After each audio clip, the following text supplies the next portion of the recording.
This lesson is on Assignment 6 and what you need to do for that.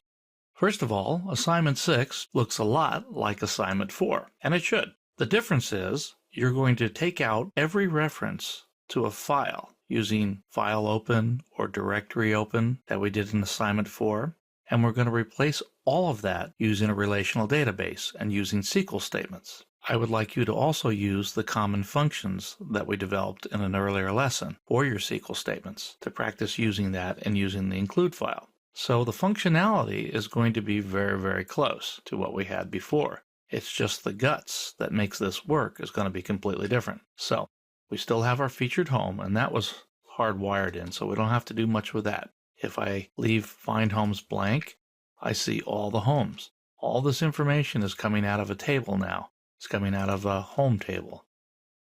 Same thing here. All the information, the grabber information, price, bedrooms, what have you, everything. One thing I think I added here that was different before is I put a horizontal rule in between the homes. It was a little bit easier to delineate them. If I go back and I put in part of a city name, like Tom, it happens to be part of a city name named Tomsville, you get just the homes for Tomsville, just like we did before.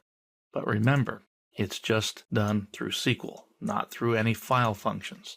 So I have the homes ordered by city. I believe they're sorted by city. So we can get it in that order, OPT. So put it in that order by.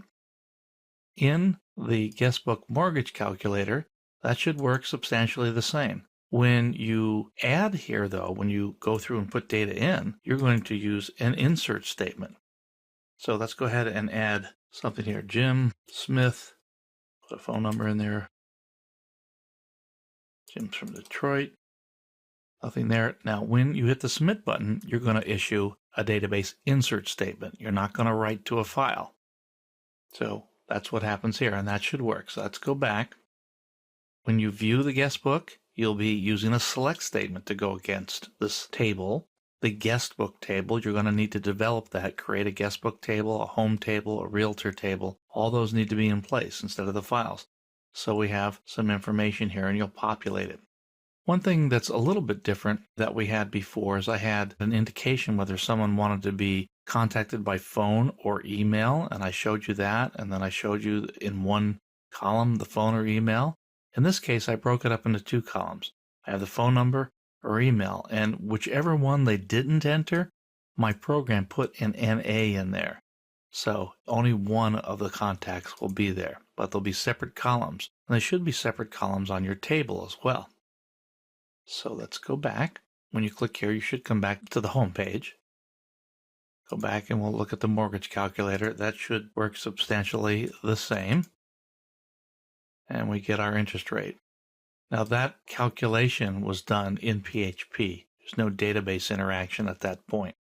So that pretty much sums up what you need to do with this assignment. Same thing, but everything's changed. We're all going to use MySQL instead of files. And that ends this presentation on what you need to do for Assignment 6. In the next presentation, I'll show you the solution that I came up with.